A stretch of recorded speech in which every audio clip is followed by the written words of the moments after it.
Trupti Das. I stay and I work in Bhubaneswar. In fact, I was born and raised in Bhubaneswar. So that was in mid 70s, 80s. So Bhubaneswar used to be a very quaint township, and it used to be very, very green, clean, and people were quite simple those days. And it was a very, for me, it was a very combination of both, like modern as well as conservative lifestyle. My parents were the very hardworking people. They were very simple people, but they had some good big goals for them. So since they were not properly supported by their, because my grandparents, they were all from villages, they were farmers. So my parents, my dad and mom, so they did not get a chance to study as much as I did. But they ensured that they would help me study as much as I aspired to study. So they came to work in Bhubaneswar. My mother was a librarian in the Orissa University of Agriculture and Technology. My dad worked with the Paradip Port Trust, and then he shifted to the Indian Railways after that. So they were in the very beginning, they were the inspirations, because they always put a lot of emphasis on being a good person and studying hard. So I would say that was the beginning, and I was very happy to spend time in my parents' villages. Like that was a very great learning lessons for me. And now as I step out and work and go to different places, I understand the value of sustainability that was practiced by my grandparents in their beautiful houses, and what discipline they had. And now I know that they were such happy beings. There was no question. They did not have a bank balance, but there was no question of depression. I never saw them ever depressed. They were so happy.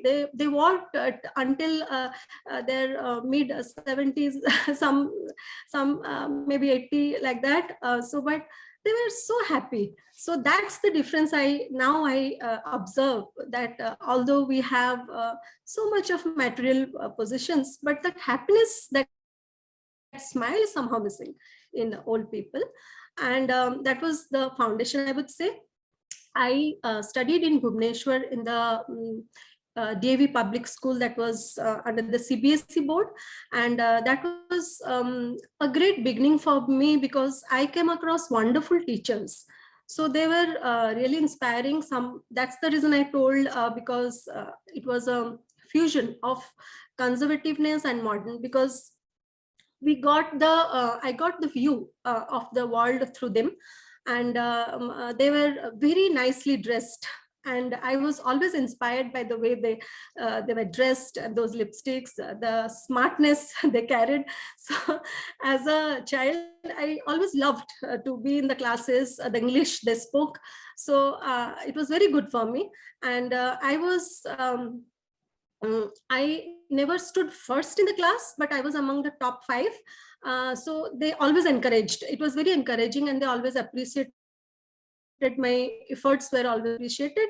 And we had a beautiful bonding those days, the friendship. So I learned a lot, because my best friend, I met her, she came to my school in standard 3, and until now she's my soulmate, and always inspires me. So those relationships were long and very strong. And I learned a lot from them.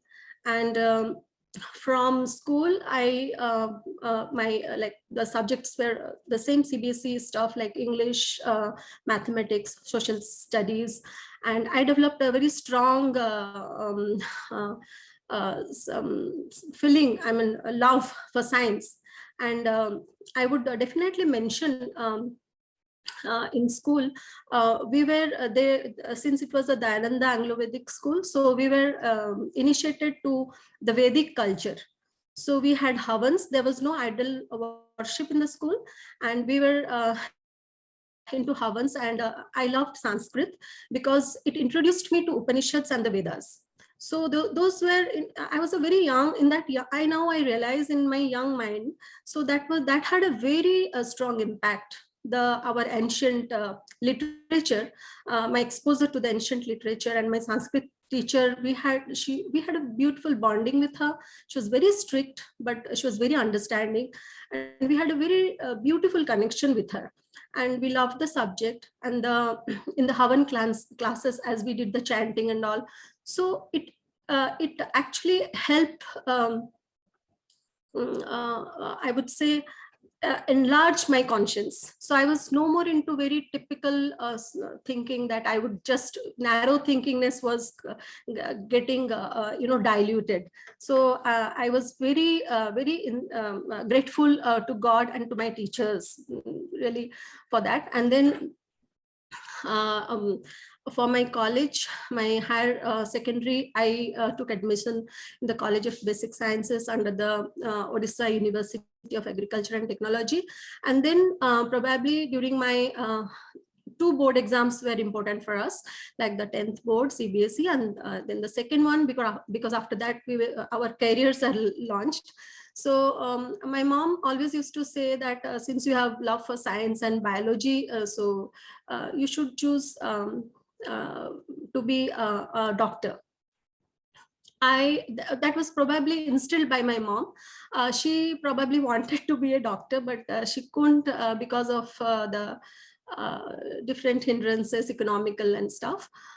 And I would definitely mention here that in school, maybe in class 3 or 4th, we studied about Florence Nightingale.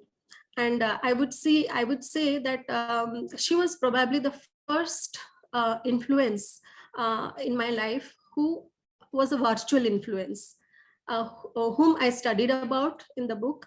And I would say I greatly imagined about her. I was very, it was amazing that how a woman in that age belonged to such an affluent family. And she chose a very different career, and she chose her calling. And the courage that she had showed was very inspiring for me. And then I was also studying and quite inspired by Mother Teresa, that she came from such a simple, humble background, and she could build such a huge organization. So when I was studying about them, I was very, and especially their simplicity and their strong work ethics, that was kind of amazing and inspired me to so much that I was always, dreaming, thinking in my growing up years. I never, as a teenager, I never dreamt of, living some grand life or somewhere in the US. I love to visit, but I never thought that way. I always thought that, I should do something here, and because I thought there is so much to do in my own country. So, and these beautiful women always inspired me so much that so that I would say. And then I was introduced to after my 10th board exams, I was introduced to the Bhagavad Gita. I studied the Gita very religiously, and I remember until my son was born, because after that my schedule changed. So every day before studying, we had study hours in the evening. So every day before studying, I used to do a 15 minutes, half an hour study. I used to study the Bhagavad Gita, some ancient literatures. I used to study about different other books which gave me information about other great leaders. I used to read a lot about Florence Nightingale's life, Mother Teresa's life. So that was how my my my young teenage days had been. And yeah, so then plus during my high secondary, I thought I will mm, take a medical test. I mean, for the medical entrance examinations. In the first chance, I could not qualify for, I missed for just a couple of marks maybe. And so that was probably a very deeply saddening for my parents, because I was a good student throughout the career. I got good marks. It was always a first division and with distinctions. But somehow this did not click. So I was kind of, I won't say that I was definitely sad, because my parents were very sad, because probably they aspired so much. So when that did not click, then I took admission with in science, obviously. It was biological science, environmental science, chemistry, English. So those were the combinations during my graduation. And somehow I convinced them that I would definitely do something. If it is not a medical profession, at least I will try to contribute to the profession through my research career. So my graduation teachers, again the professors there, were extremely inspiring. That was a beautiful institution, and until now I am bonded with them. We have a very beautiful bonding till date. They celebrate every success or whatever little achievements I have. So they're very proud. So then I thought, okay, I can. I was never hopeless, and even now that was probably the only thing that my parents were sad, felt sad. So luckily, God's grace, in the graduation again, I became the topper of my batch. So that day again, I saw the pride in my in my father's eyes. He was happy. And my mom worked in the, this I wanted to mention to you, since my mom also worked in the same university in the library. That day there was some discussion, because some external had come, and he was telling that there's a girl, there's a paper, I was investigating. I mean, he was the investigator, so he was invigilating that paper. I was reading that answer sheet, and it was a science paper, so I cannot give full marks, but I was struggling where to cut the marks, how to deduct the marks. So then my mother came to know somehow that that discussion was about my paper. So she was so she was very happy that day. She told that this is how it is. So those were small happiness, bits of happinesses. So then I actually, after the graduation, I got took admission in the Utkal University. That was for a very brief period, maybe that was a couple of months I studied there. Then I had given another entrance examination for masters in microbiology, and I was selected. And so I chose to study microbiology, because I thought that was more specialized, and I would have more opportunity for research through this. So then I did my master's. Everything was in Bhubaneswar, and I completed master's in good grades. And then I'm grateful, very grateful to my teachers there also. And then after my master's, I got an opportunity to work in then Regional Research Laboratory. Now the name is Institute of Minerals and Materials Technology. It's a CSIR lab, Council of Scientific and Industrial Research. It is under the umbrella of CSIR. So I got an opportunity for my internship, because we have to, during my master's, we have to do a 6 months project work. So I was selected here. And here again, God has been very grateful to me, because always I was associated with very great people, very, I mean, genuinely honest teachers. So here the scientist with whom I was working had profound influence on my young mind. He was, then maybe when I joined Dr. Roy Chaudhary, he was maybe in his early 40s. But I came to see a man who was practicing whatever he said.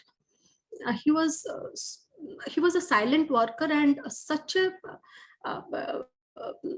what do I say, honest to the core.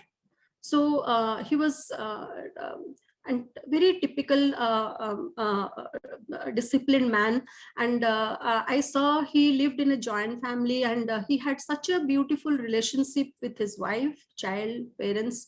So we were also associated, and they also treated us as their children until date. Till date, we have a very good relationship with them. And I always learned from them the way, very simple life, and but very meticulously supervising our studies. He never looked at only the results. He would see the methodologies very meticulously, that we did not perform any mistakes somewhere and all. And all small achievements were celebrated. He would pay from his pocket. I never saw him paying from the project money. So he would always pay from his pocket, and we would go out if there is pizza in the town or something new it is launched. So we would, sir never joined us, but our teammates, all the young buddies, we would go together, and we would, but he was, I saw him, he was brutally honest. And I still remember the very first interaction when we joined his team. He told us that please, whatever it may be, speak the truth.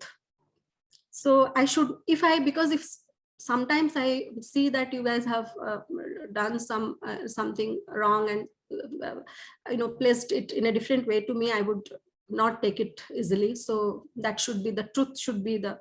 So that was there. We were never scared to speak the truth to him. So it was very, many things I learned from him.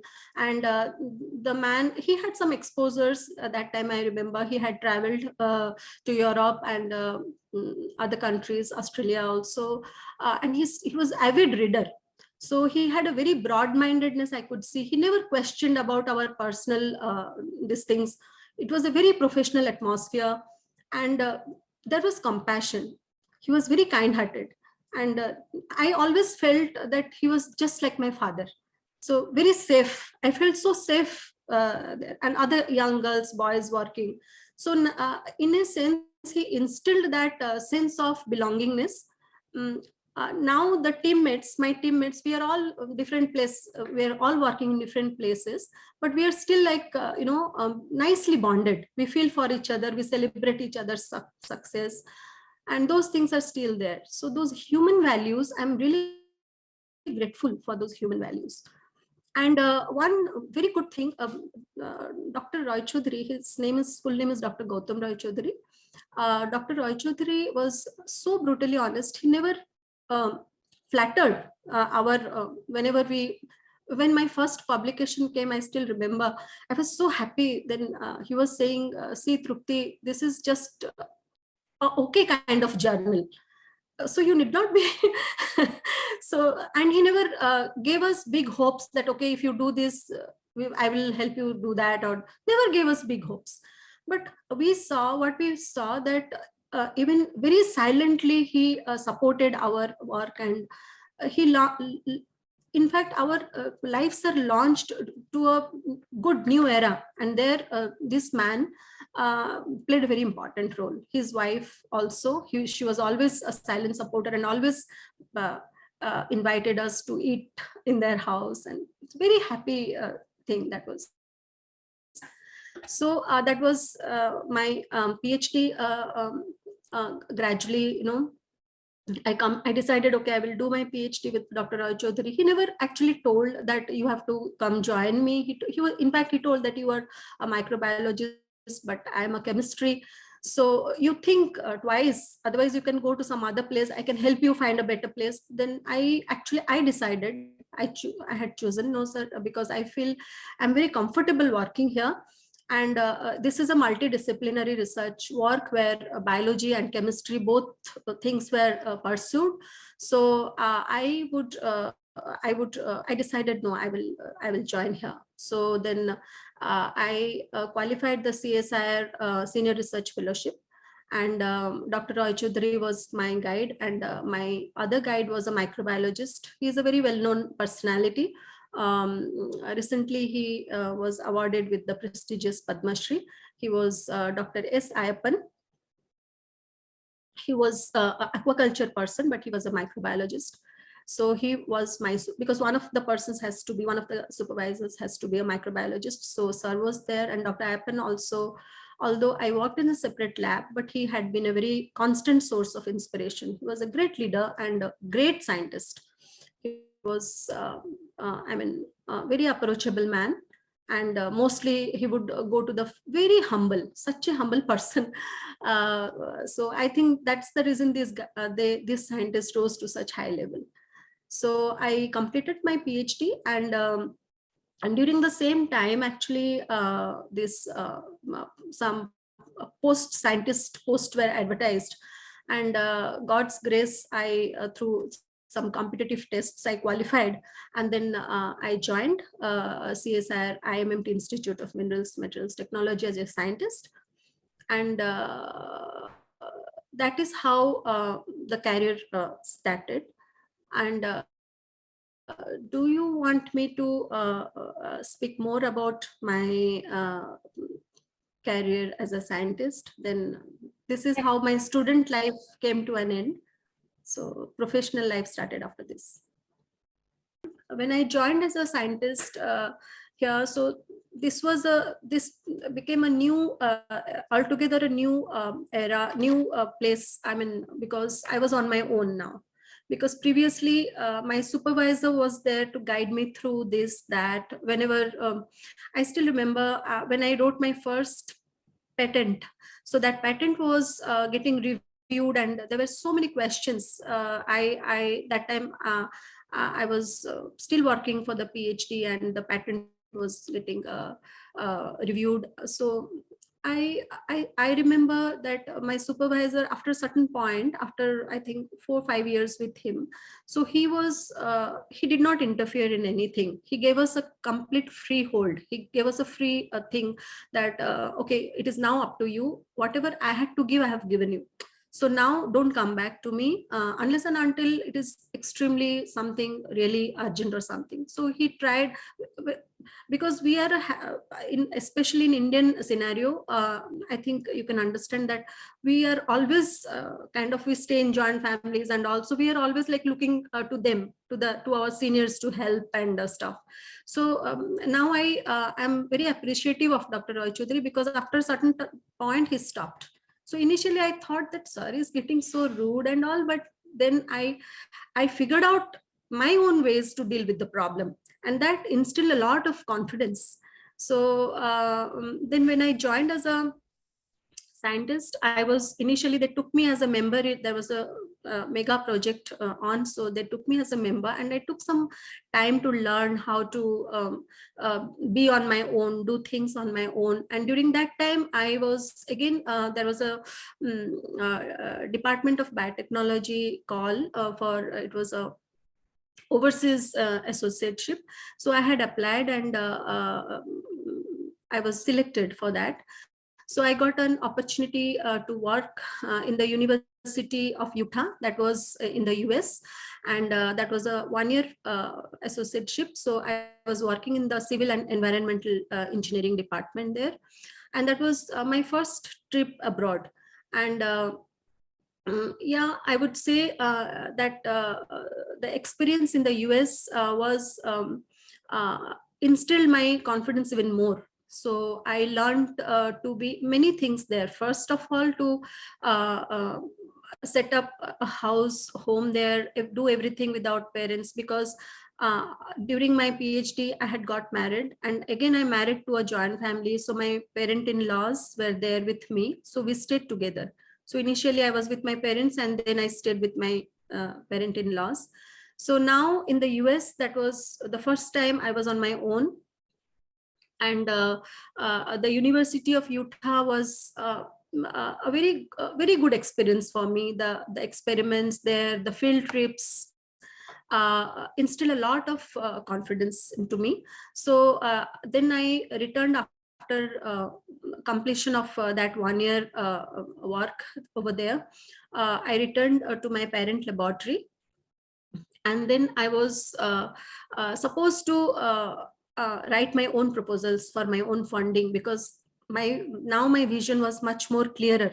I had that confidence also to write the proposal. I was very clear. Initially, when I joined, it was still blurred that what I'm going to do, how to write. But the overseas associateship definitely helped me to think more clearly, to look at the problem and how to find solutions and all. So I had written two proposals then to DST. One was to Department of Science and Technology. I think both the proposals were to the Department of Science and Technology, and both the proposals got funded. I mean, I was selected.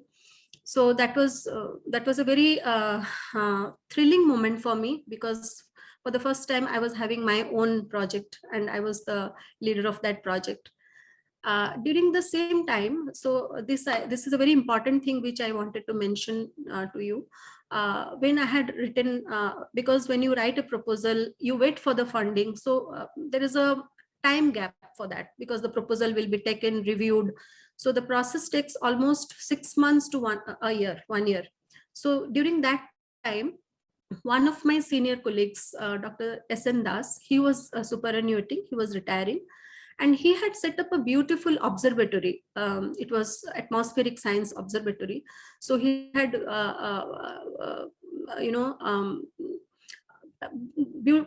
built a state-of-art laboratory for atmospheric sciences. And then there, one day he just spoke to me that, Trupti, there are two projects being funded by ISRO, Indian Space Research Organization, and these are going to be long-term projects under the ISRO Geosphere Biosphere program. And they want, because I am retiring, so they want a young person, energetic person, who take it, spearhead and take it for a long way, because these are going to be very long-term programs. And would you be interested? Because I was also looking for work, because my projects were yet to come, and this was a very new field for me. I did not study atmospheric science, so this was so new field. So I discussed my mind with Dr. Das that, so do you feel that I can be associated with this program? Then he told, don't worry. He was still the emeritus scientist there. He was saying that we can help you, and if you are interested, we can help you learn, because you have to head the project, but we are there in the background. So somehow in my mind, I don't know, because I took the decision that, okay, sir, I'll just and I met some of the senior scientists from ISRO, and I was quite inspired by them. They were quite insightful. So I thought, okay, I will, because I was also not sure that my projects would be funded, not funded. So I thought, I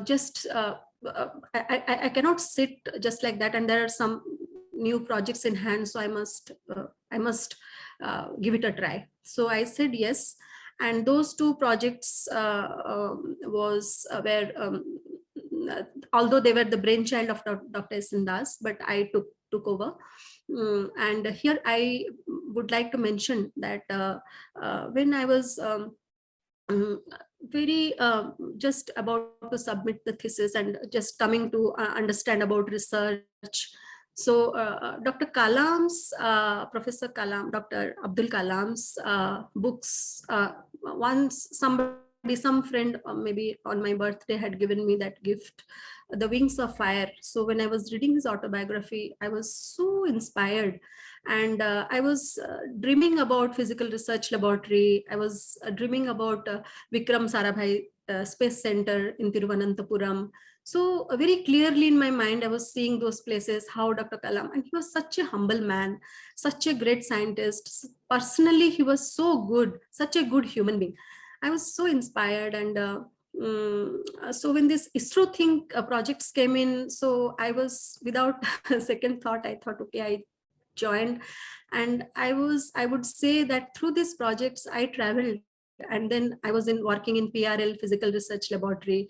One of the project directors was from PRL. So several times we went for training, to attend the review meetings. In fact, every year once. So first time, I still remember when I was stepping into Physical Research Laboratory, that was kind of a dream come true for me. I was feeling very happy. And then the other project was funded. The project director was from the Vikram Sarabhai Space Center. This seems like quite impossible a dream, but nothing is impossible. That's what I wanted to say. See, I went to Vikram Sarabhai Space Center. That was for the other project, for the trainings, and every year we were there for the review meetings, attending, interacting with all the scientists there. And I felt very good, and that sense was there that Dr. Kalam was also working here, Dr. Vikram Sarabhai was working here, so Dr. Homi Bhabha. So they're all virtual characters. I never saw them, met them, but through the books, through their work, they inspired a lot. So uh, they were great minds, but I am a very small person, but still they inspired, and some in my own little way I try to contribute, and I feel good. So yeah, so those projects, and then my own projects came. So at a time, that time I still remember 2010 to 2015, that was probably 15 16, that was the most struggling phase of my life, because I had to work on the biological processes, on wastewater treatment, and then I was learning atmospheric science, the air pollution part. We were working on the particulate matter pollution, we were working on surface ozone, we were working on black carbon, we were working on non-methane hydrocarbons. So these are all so new areas, and I had to study for long hours. And I still remember some of my young friends, my colleagues here, they were initially discouraging that, Trupti, don't you think this is going to be too much for you?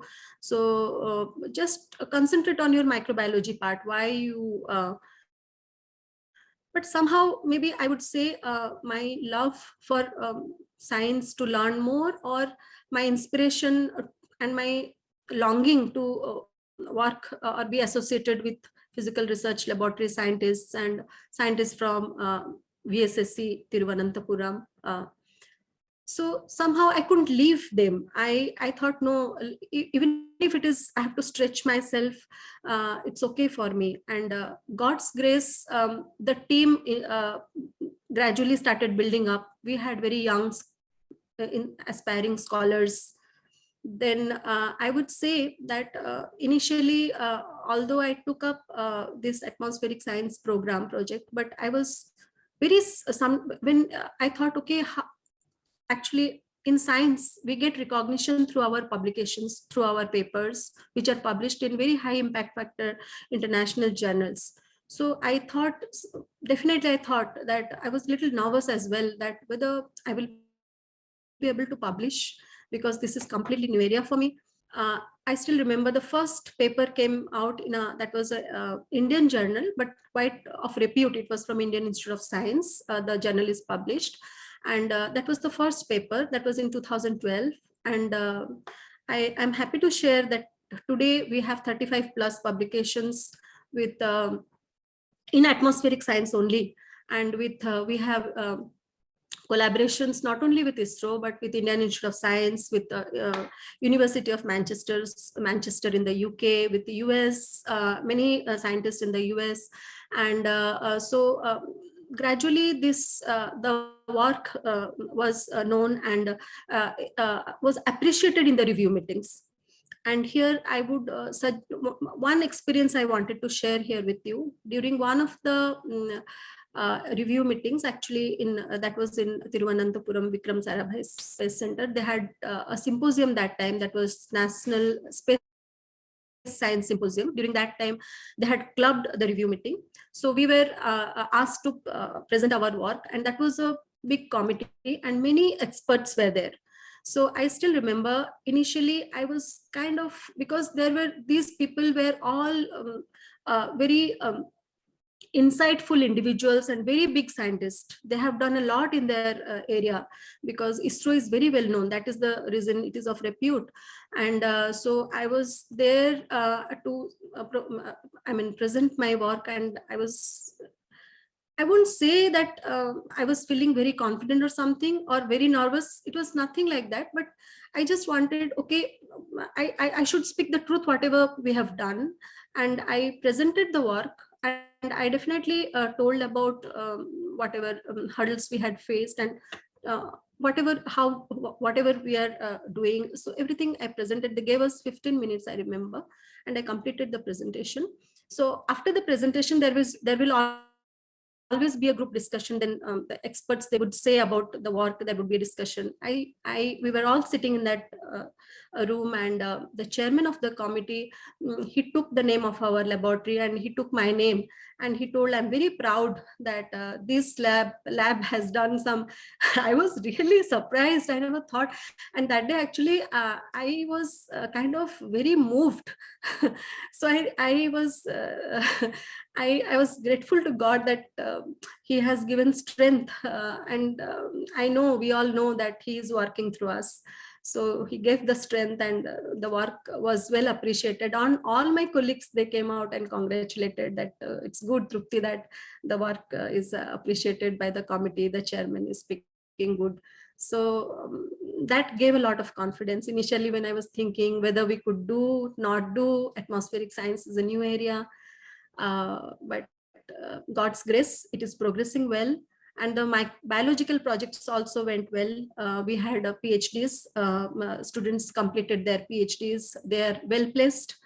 And one of our students recently in the atmospheric science field, she got a best thesis award from the Indian Institute of Chemical Engineers. It was a good recognition for her. And I would also mention that I recently received a sabbatical fellowship award from Center of Innovative Research in Environmental Science, CIRES. It is in the Colorado University in Boulder. So this is a very prestigious program, and I'm looking forward to my research there. So yes, so this is the most recent thing here. This is how it has been, and I would say that the projects, the whatever was executed, executed, like the objectives and all has been executed. So the team played a very important role here. So we actually, they were young, because seniors got retired and the young persons came in, and it was like we learned from each other. That was very important. So I please never ever mention anywhere that it was only for me something happened. No, it was for the entire team. The credit goes to the team. It was a brainstorming. Everybody was putting their efforts there. So everybody was thinking, and we were all working together. Only because I was just the project leader, because I was due to my job profile or something, but the work was carried out by the entire team. And it was a very good experience to learn from each other, because I learned many things from the students. They were young minds, and it was a good experience. Things I would say that when I was pursuing my PhD, those days girls were married early. So 23, 24 years means they will ask you to get married. So I was a student. So I had just it was an arranged marriage. I had told my parents that I just wanted to get married into a family. I just had two conditions. I never told them that the husband should have that job or that money. Nothing I told. I just told them that they should allow me to pursue my PhD. I have to study, and then they should not ask for any dowry. These were the two conditions I had made. And I'm so grateful. God had sent me an angel, actually, my father-in-law, through my father-in-law. He has been instrumental in whatever I am today, because he was a very senior government official. He retired as a chief engineer in the water resources. And the same year, actually, I got married into their house. And the next year, my son was born. I have only a single child, one son. So, and I had to, there was not a single day, because during they just asked, I took the maternity leave. That was for 4.5 months. And after that, there was not a single day when I was asked by them to stay home, take leave. If I will take leave, my father-in-law was restless. That, why are you home? You have to go and work. And then he became the second mother to my son. they had a beautiful bonding. I always left home in a very free mind. I never thought that something bad is happening in the house or something, because it was such a safe environment for me, because Baba was there to take care, and he took charge. And always I mean, such a different human being he is. He was so proud of my achievements. He was uh, I mean, I definitely felt that he never thought me as a in-law. He always thought me as his own child. And whenever there was any single thing, one paper will be published, Baba will announce to all his friends. He was so proud. And when I was going to US, so he just was telling, don't stay back, come back. And if there is any trip abroad, so he's so proud. And after every review meeting, I will call him that, Baba, review meeting went well. And I was more emotionally close to him even than my own parents. Very emotionally I connected with him. I did not learn driving then. Every day he used to come drop me and pick me up in his car. And then one of the milestones is definitely to learn the driving. Then I saw Baba struggling. He was getting old, so I learned driving. And I thought I would at least come on my own. So I learned driving. And very important thing happened during this phase, when I was just about to my experimentals were complete, and I was about to start writing the thesis. I met with a major road accident.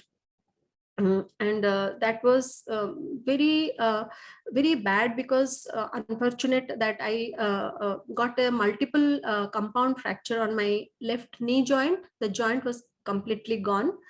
And I was had to undergo a surgery. It was a very complicated surgery. And that was for 7 long hours. And very painful. And God's grace, there was a very good surgeon. He was a Odia, although, but he was trained in the UK. And he was that time staying in Bhubaneswar for some time, and he had operated. And he was, after the surgery, he was very actually frank, and he told me, Trupti, there would be, although you are so young, but there would be several restrictions on you, because I still remember him that asking him that whether I can hold my son, because he was very young, and whether I can resume my work. Then he was saying, definitely you can, but there would be a lot of restrictions. I still remember he told me, with a lot of difficulty, Trupti, you can get into a car. You cannot fold your leg, bend it beyond 90 degrees. So I had accepted everything, because, and I was appreciative of him, because it was very frankly, everything was discussed. And then the recovery was almost for more than 6 months. Like for 3 months I was bedridden. And after 6 months I was able to walk. Then there was a physiotherapy session going on every day. The physiotherapist also, he was my school senior. And he gave me a lot of hope. We used to call him Dada.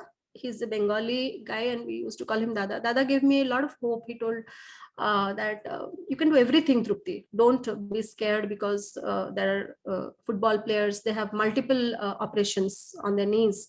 So don't hold yourself back. That don't be depressed or anything. I was not depressed, but I was wanting to heal myself so that I can go back to work. And so that was, I think, one of the darkest phases of the life. Stay bedridden, and a lot of introspection happened during that time. I read some good books, and lot of introspection. And when I came out of that phase, I got the support of my family, my friends. My young son, he was so young then. He was just a year old maybe, and but he was also feeling that mother is in pain or something. So after the healing process, I would say, uh, maybe there was that determination in the mind through the books, through the characters I read. So I think gradually started doing everything. My walking sessions started. I mean, I was walking 4-5 kilometers. Then whenever there was a trekking or anything, I don't remember ever doing, there was no setback. I mean, when I met my surgeon, sometimes he would, whenever we would bump into each other, then he would ask, Trupti, how are things? And I always used to say, sir, I'm doing really well. And then one day he told, this should be taken up as a case study. I thought there will be so many restrictions, and you girl, you are doing everything. I told, no, sir, I don't feel the pain. Maybe the surgery has been done in such a fine way, so I have recovered. And yes, it was like there was again a teamwork there. So yeah, I mean, all of us contributed to it. So I was able to overcome that phase with lot of grit, and I felt happy about it, because gradually I started doing everything that I wanted to mention. And in the personal thing, I always wanted to say that uh, our profession and our personal life, they complement each other. So it is very important to keep both the things at place intact. So we should not uh, just neglect any one of them. So both the things are important. So this is what I wanted to tell. Actually, after the because those days, when I was in high school, number of medical seats were not much, and there was no chance that we would get into some other country or somewhere. There was no chance. So I had to study biological science as my major, environmental science. And yes, I won't say there was any particular incident, but I was uh, deeply in love with my subject. I loved the classes, making the notes, writing the. So I was deeply in love. I loved it. It was very joyful. I never did it. I never did it out of compulse or anything. And one of my professors, Dr. Suryakant Mishra, he's a professor, CSK Mishra, Suryakant Mishra, Chaudhuri Suryakant Mishra. So he gave us that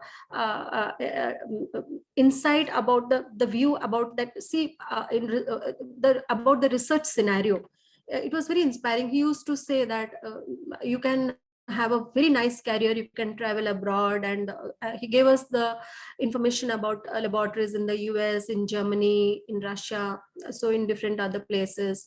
So he was very young, and there was another professor, Dr. Netaji Upadhyaya. He was from Banaras Hindu University. He also studied, did his PhD with a very famous, he was a Padma Shri, very famous biologist. And uh, uh, these professors, they had profound influence on my life, and they actually helped us to dream about research. And they helped us, they convinced us that yes, we can contribute more through research. And one day I still remember, I told that my parents were sad that I did not qualify medical. Then they were laughing, they were saying, it's good you did not qualify. So you can have a very good career here in science. And your parents probably don't understand today, they don't know today, but one day they will realize that you can do much more here also. And you can also, through your research, you can contribute to medical science.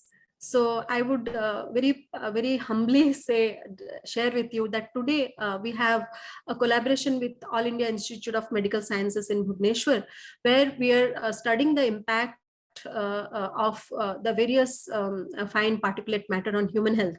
So we are trying to establish if there is any link. So in some way, it is related to medical research as well, to human health, human toxicology. So these are the things. Yes, like you asked, there was no particular incident, but throughout this journey has been like that. It was, I always maybe thought that I have to do something, and I cannot let down my teachers, my parents. They always actually felt very proud and happy about my things. So I cannot, I wanted to do something so that they should be happy at least. Success, I would say that it's definitely a journey, and it is more of feeling, discovering the wholeness in our own self. If that realization is very important. If I am whole, then only I can contribute. I can help someone else. So for that, I feel I have to be, that whole feeling has to be established. That character building is a very, very important thing.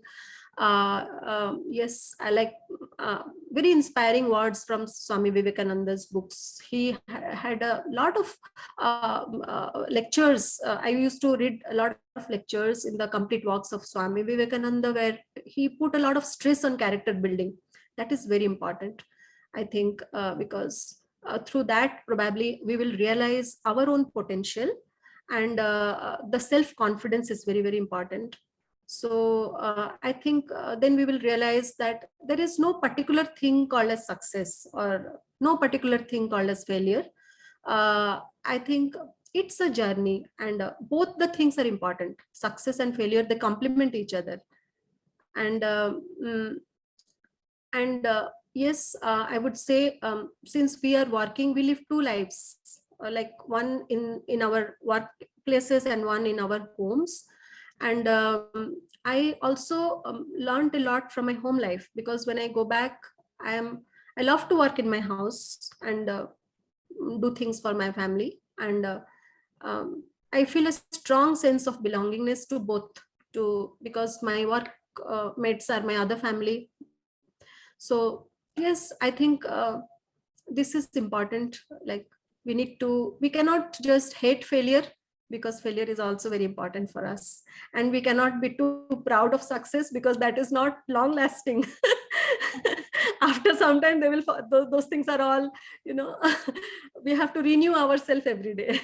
I would definitely tell that, hey, you should not have been so fearful and so nervous in those young days. See, things are unfolding the way you wanted them to. So keep faith. Yes, everything is possible. I mean, there cannot be any situation which you cannot overcome. So with your faith, prayers, determination, hard work, you can overcome. So relax, don't be so nervous. Yes, I get the energy because I always want to do good, because I wanted to live. My son should be inspired by some legacy on work front. I mean, I felt that I should do some good work. Not only I would try to tell you very humbly that now I'm reaching 50 years. So I have decided that when 50, I reach 50 and beyond, I wanted to be I choose more more quality than quantity, because I still remember when we were younger, we wanted our own house, our own car, our own clothes, but now I don't want everything. Whatever I need is there. So I wanted to know more about myself. Yeah, I wanted to discover from where this energy is actually coming, and how can I do more. And in somewhere I read that I should keep my house such that I need not lock it when I'm leaving my house.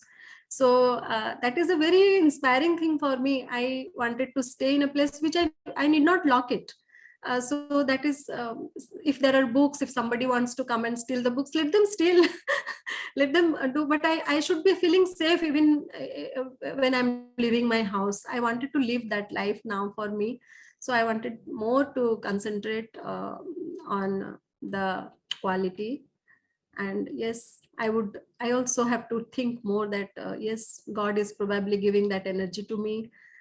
So I'm alive today, able to overcome the things. And my siblings, my younger siblings, I'm the eldest one in the family, and my son, they should feel proud about me. They should not fear anything. They should know that if this girl can go do things, we also can, because they are much more smarter and knowledge everything. They are much more better than me. So if I can do it, anybody can do it. Yeah. Yes, through the research, actually, the social impact has been huge, because the work that we have been doing is in the national portal, because these are national mode programs, and all this work, the data that has been, the scientific data that is being generated through this research work is going to be in the country portal. And because we have, you must be knowing that our prediction models, were the prediction models, different models which we did were not as per the expectations. That was only because of the paucity of the data. So we are a part of these national mode programs, and this is of huge societal impact, actually. And then the research publications that are being coming up, that is also going to be a part of this scientific network forever. And then the students, the young students who are being educated, so the capacity building is also being done through this, the projects. So this is how we do our bit. And then we also engage ourselves to go to different schools under the CSR program. We go to different schools to do the awareness programs among the young students, and to inspire them to pursue science as a career. So these things we keep on doing as a part of our research work as well. Yes, I would love to spend more time in the mountains. I'm a mountain person. I love the mountain people. If given a chance, I would spend more time there, hanging out with simple families, sharing their joy, maybe teaching the small young students there who do not have the facilities and all. So I can help them dream. So that I would love to do that.